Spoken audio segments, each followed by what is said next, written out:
마태복음 26장 31절로 32절 말씀 보겠습니다. 신약성경 마태복음 26장 31절 32절.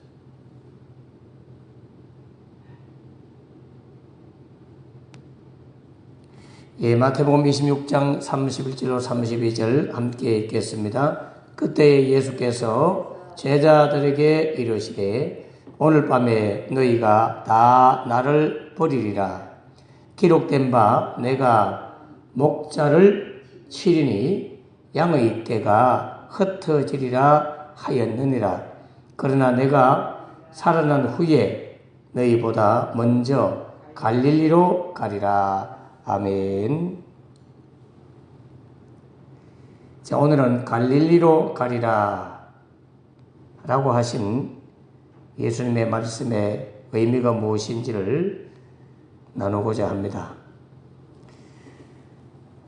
오늘 본문은 어제 아침에 보았듯이 오늘 밤에 너희가 다 나를 버리리라 하는 그 예수님의 말씀에 대해서 베드로와 제자들이 주를 버리지 않을 것입니다. 차라리 죽을지라도 결코 주님을 버리지 않겠습니다 라고 호언장담을 했지만 예수님의 예언대로 오늘 밤 닭이 울기 전에 내가 3번 나를 부인하리라 한 말씀대로 베드로는 예수님을 3번 부인하게 되고 제자들도 감림산에서 로마 군병들이 예수님을 잡으러 왔을 때 다들 예수님을 버리고 도망을 갔습니다. 그 일이 일어날 것을 우리 주님이 예언하고 있는 것이죠. 그렇기 때문에 평소에 아무 일이 없을 때 우리의 신앙이 진짜인지 가짜인지 분별이 안 돼요. 어려움을 당해봤을 때 그때 나의 믿음이 진짜 믿음이 드러나는 것입니다. 어릴 때 시골에 비가 오면 마당이나 이런 데 세숫대야나 여러 그릇 담는 기구들을 다 놓아 놓으면 거기에 물이 가득 찼습니다. 그 물을 보면 굉장히 맑고 깨끗한데 그걸 들고 이렇게 흔들면 갑자기 그 물 밑에 있던 깔아앉아 있던 해금이라 하나요? 그게 막 올라와요.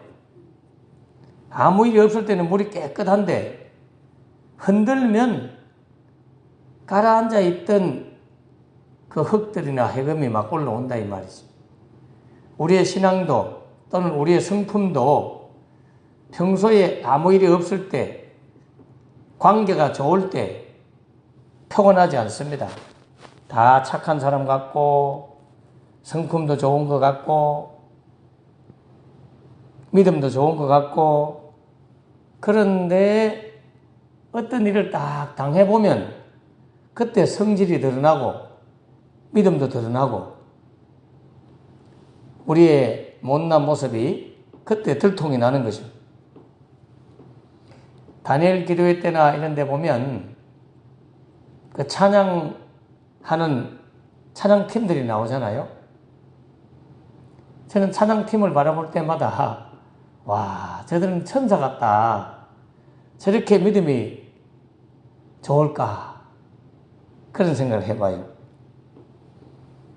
그런데 우리 딸이 다니는 교회에도 청년들이 한 700명 등록을 하고 예배 참석은 한 2,000명이 참석을 해요. 거기에 찬양단 팀이 있단 말이에요. 우리 딸도 거기서 찬양을 하고 거기 멤버들도 찬양을 하고 그런데 그들도 이래 보면 강단에서 찬양할 때는 천사들이라. 믿음이 제일 좋은 것 같아. 그런데 찬양을 마치고 내려와서 자기들끼리의 인간관계, 그 안에서 벌어지는 갈등과 시기와 질투와 상처를 주고 상처를 받고 이런 어떤 실제적 모습, 그 뒷모습, 무대 위에서의 모습이 아니라 뒤의 모습은 전혀 다를 수 있다는 것입니다. 실제 내막을 들여다보면 찬양할 때 강단에 있을 때 그때 모습하고 뒤로하고 전혀 다른 걸 볼 수 있죠. 그럼 뭐 목회자도 마찬가지겠죠? 배우들도 마찬가지입니다. 화려한 영화 배우들, 연예인들 무대 위에 섰을 때는 너무나 아름답고 부럽죠. 예, 저도 그런 뮤지컬 공연하는데 가까이 가서 이렇게 연예인들을 보고 바로 뭐 1m 앞에서 제일 앞에 앉아가지고 무대 위에 선 연예인들을 본 적이 있습니다. 얼마나 잘생기고 얼마나 아름답고 반짝반짝 빛나는 멋있는 모습이라 너무 참 부럽더라고요. 그런데 그 무대 뒤에서 펼쳐지는 그들의 모습은 무대 위에 섰던 그 천사 같은 모습하고는 전혀 다르다는 거예요. 저렇게 행복할까 싶은데 무대 뒤에서는 우울증에 걸리고 공황장애에 걸리고 술과 마약으로 그렇게 공허한 마음을 다스리는 무대 뒷면의 모습을 보죠. 우리 신자들의 믿음도 주일날 예배할 때는 천하를 얻는 듯한 은혜를 받고 성령 충만한 것 같고 저렇게 믿음 좋은 사람이 있을까 하고 참 바라보지만 막상 시험 될 일이 생기고 인간관계에 갈등이 생기고 오해할 일이 생기고 조금만 마음이 섭섭하고 병이 들면 전혀 다른 태도의 모습으로 나타나는 그것이 인간의 실체입니다. 여러분 진짜 믿음은 그럴 때 드러나야 되는 거예요. 화를 낼 만할 때에 화를 안 내고 미워할 만한 때에 그 미워하지 않고 용서하지 못할 때에 용서하고 그럴 때 진짜 믿음이 드러나는 거거든요. 그런데 우리는 그렇지 못하잖아요. 오늘 베드로와 이 제자들이 아무 환난이 없고 어려움이 없고 시험이 없고 예수님하고 좋은 시간들을 보낼 때는 혼장담을 하면서 주님을 버리지 않겠다고 큰소리 치지만 막상 로마 군병들이 칼과 몽치를 들고 예수님을 잡으러 겟세마네 동산에 왔을 때에 혼비백산하고 다 도망가는 모습을 보잖아요. 위기를 만났을 때에 어떻게 내가 행동하느냐 하는 것이 그 태도가 그때 태도가 나의 신앙의 실체이고 나의 영성의 실체이고 나의 성품의 실체가 그럴 때 드러나는 것입니다. 어렵고 힘들 때 그때 드러나는 거예요. 그럴 때 주님을 붙잡아야 돼요. 그럴 때 예수님을 생각하고 그럴 때 성령님을 의지하지 않으면 우리의 믿음은 쓰러지고 넘어지고 엎어집니다.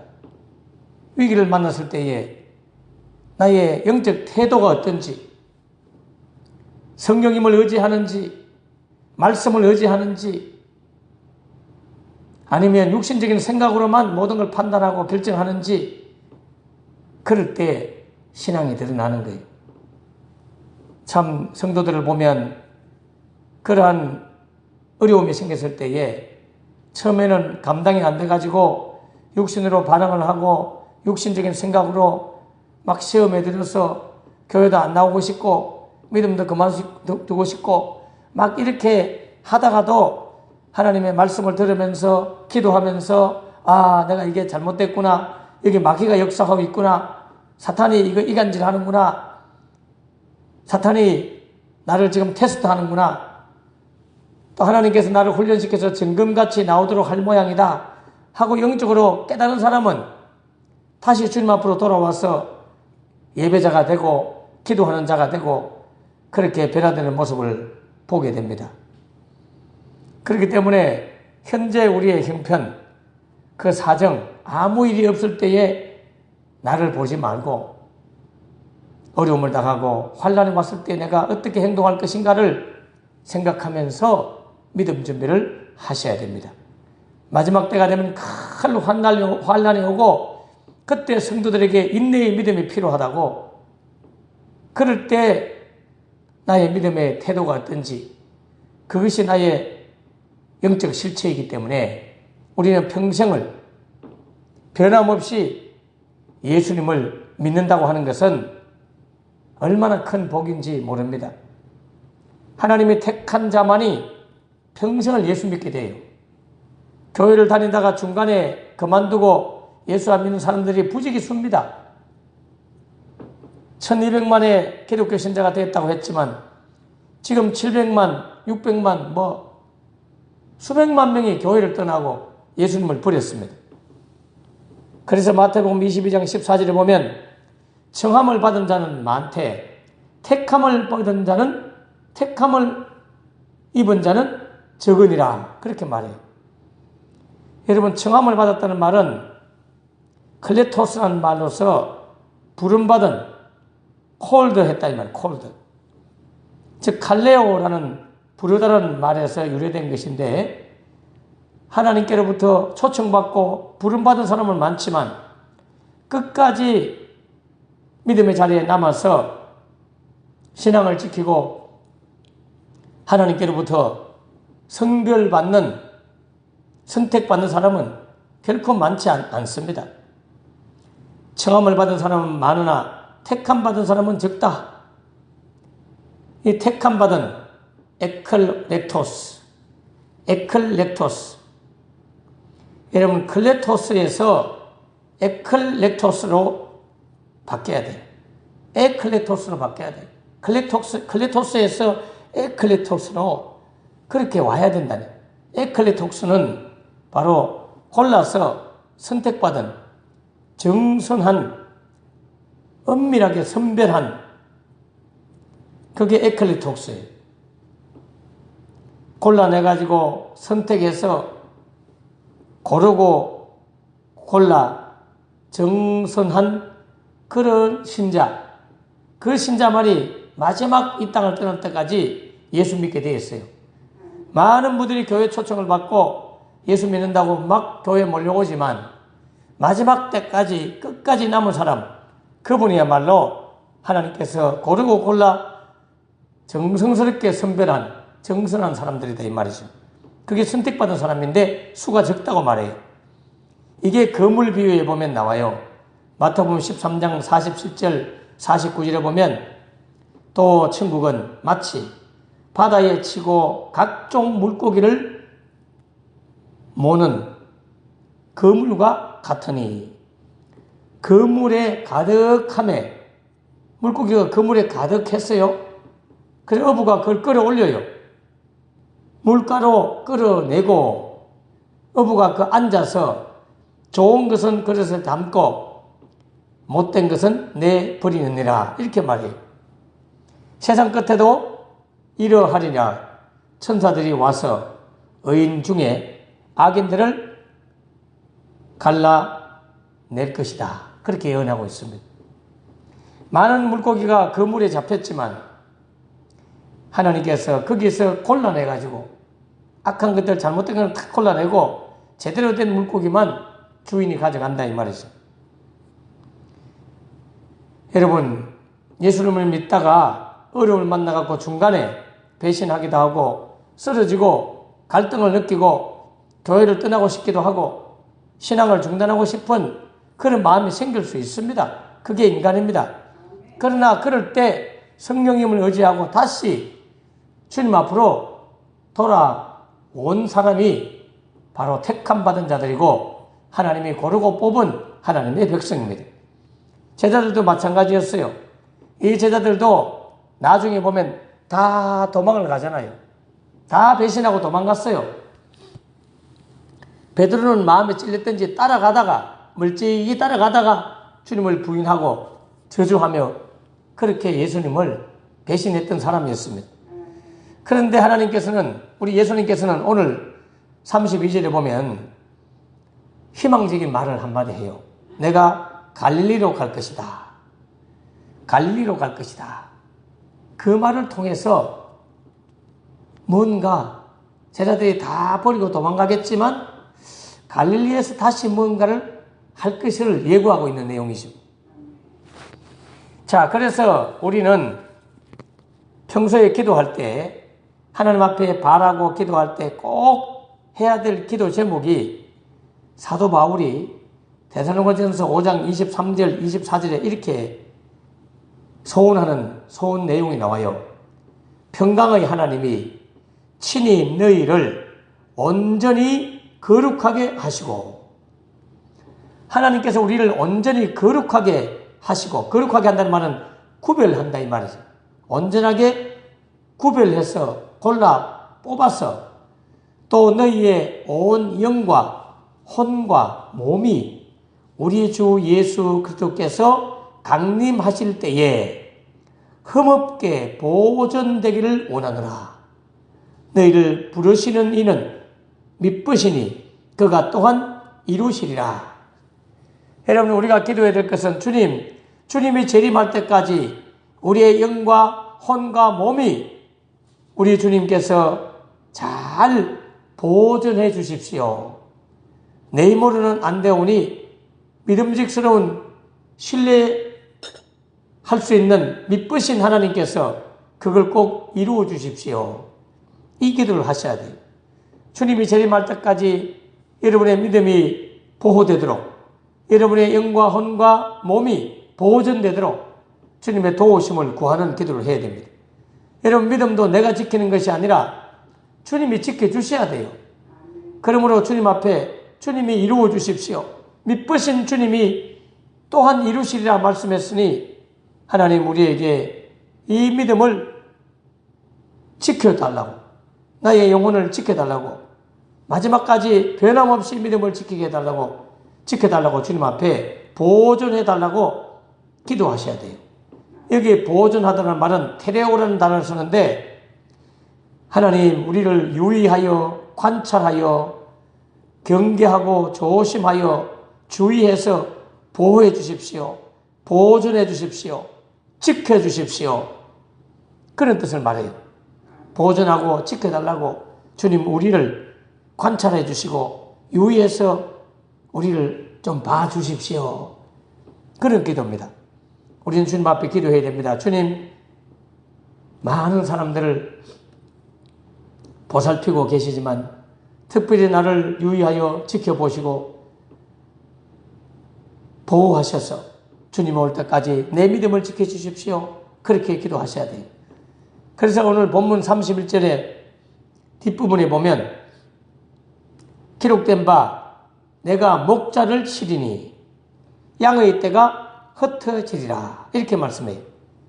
이 목자를 친다는 말은 큰 환난이 온다는 뜻이에요. 신앙생활을 하다 보면 큰 어려움을 당할 수 있다는 거예요. 그럴 때 양의 떼가 일단 흩어집니다. 이 말은 구약성경 스가랴 선지자가 스가랴 13장 7절에 예언했던 내용입니다. 스가랴 선지자가 앞으로 목자이신 예수님을 잡아가고 목자를 치면 그 제자들이 다 흩어질 것을 예언을 해놓았어요. 스가랴 13장 7절 읽어드립니다. 만군의 여호와가 말하노라 가라 깨어서 내 목자 내 짝된 자를 치라. 목자를 치면 양이 흩어지려니와 작은 자들 위에는 내가 내 손을 들이우리라 하는 말씀이 나옵니다. 여러분, 이것은 예수님이 붙잡으실 때에 십자가의 죽으심으로 인해서 예수님을 따르던 제자들이 모두 도망치고 흩어질 것을 스가랴 선지자가 미리 예언을 해놓았던 내용입니다. 목자가 붙들려 죽게 됨으로 인해서 그를 따르던, 그를 바라보고 목자를 의지하고 따라왔던 양떼들이 흩어지는 것은 어찌 보면 당연한 일일 수 있습니다. 목자가 붙들려 죽는 현실 앞에서 양떼들은 두려움을 느낄 수밖에 없죠. 목자이신 예수님이 잡혀가니까 제자들은 너무나 두려워서 결국 다 도망을 갑니다. 그렇기 때문에 양떼들은 그 위험의 형편 안으로 들어가게 되면 도망치면서 각자가 자기 살 길을 찾아서 흩어질 수밖에 없습니다. 각자 도생한다 그러죠. 이것이 제자들에게 다가올 현실이었어요.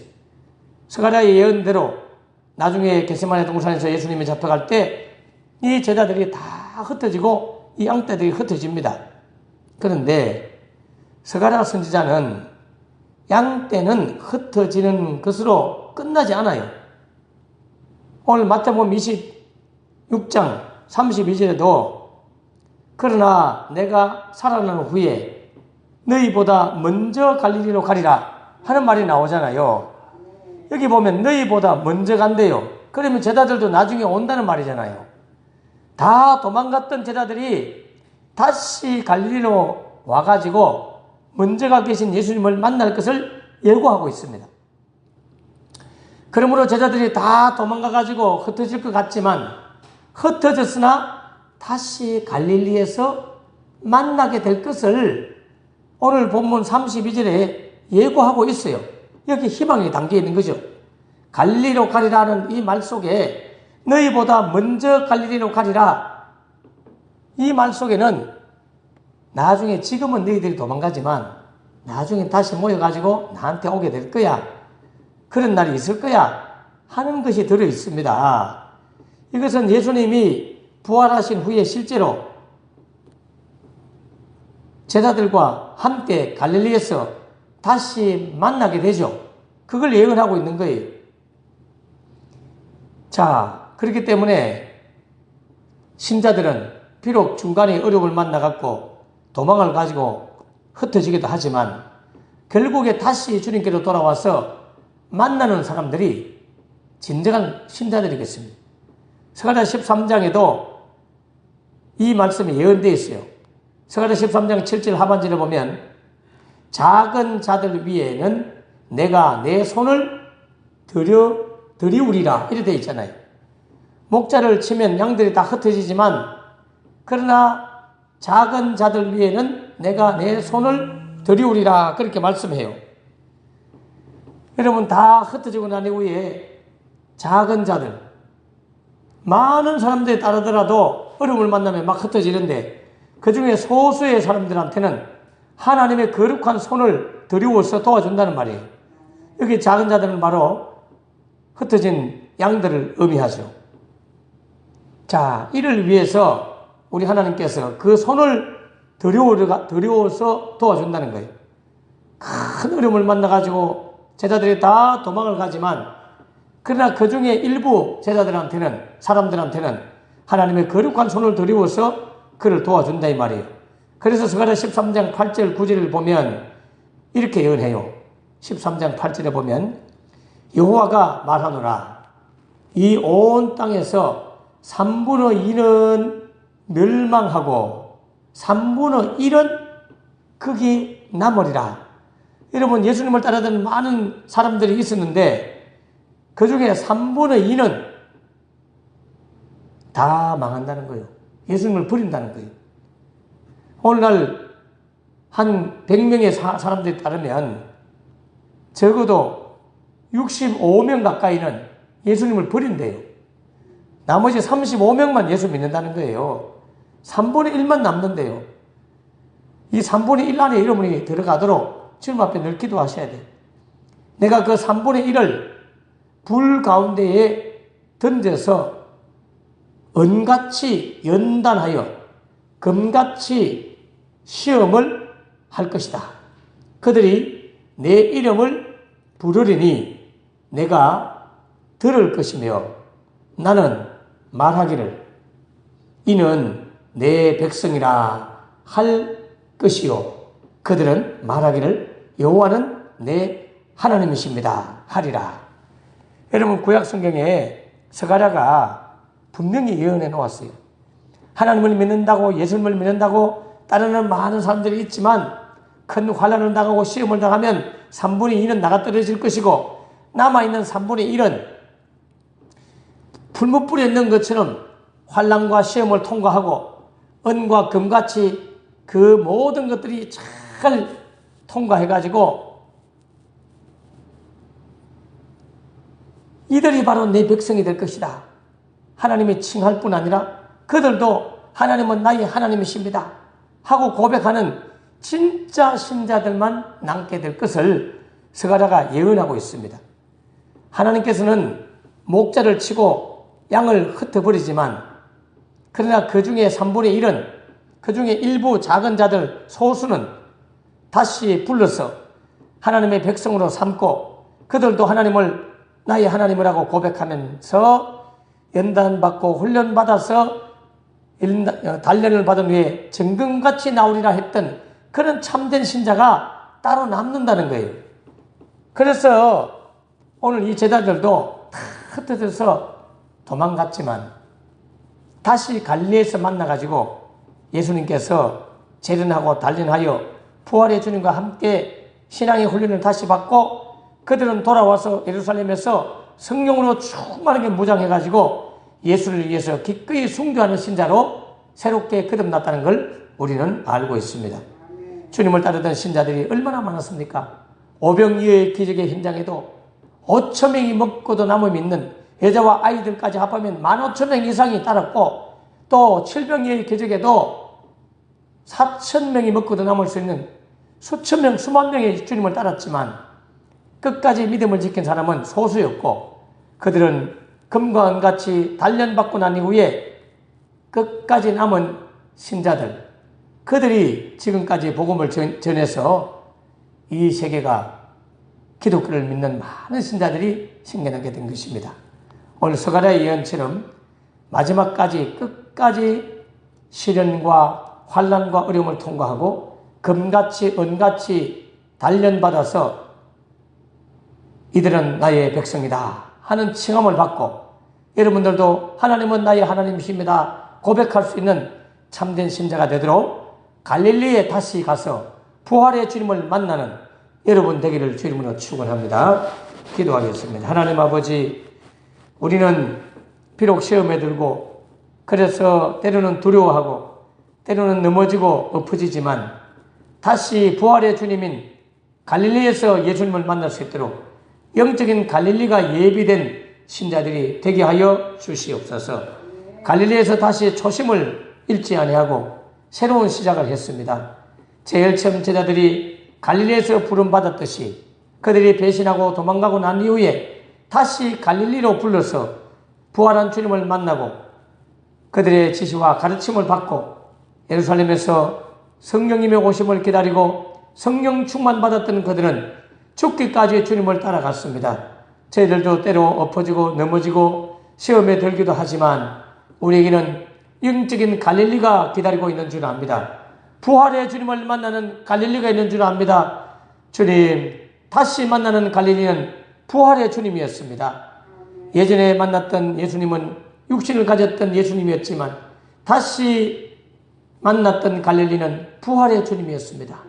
우리의 생활 가운데 살아계신 부활의 주님이 우리와 늘 동행하고 있음을 믿고 그 부활의 주님을 만나 다시 성령 충만받아 죽기까지 예수 믿는 주님이 재림할 때까지 영과 혼과 몸이 보존되는 참된 신자들이 되게 하여 주시옵소서. 비록 목자일은 낭떼처럼 흩어지기도 하고 때로는 넘어지고 엎어지기도 하지만 그러나 부활의 주님을 다시 붙들고 일어나 믿음의 길을 계속 걸어가서 부름받은 자리에서 선택받은 자의 자리에 이르기까지 주님 우리의 신앙을 지켜주시옵소서. 오늘도 흩어지는 모든 성도들의 믿음을 보호해 주시옵고 내일은 거룩한 주일이 오니 주 앞에 나와 예배하는 모든 성도들의 하나님 믿음을 더욱더 크게 하여 주시옵소서. 예수님 이름으로 간절히 기도합나이다. 아멘, 아멘.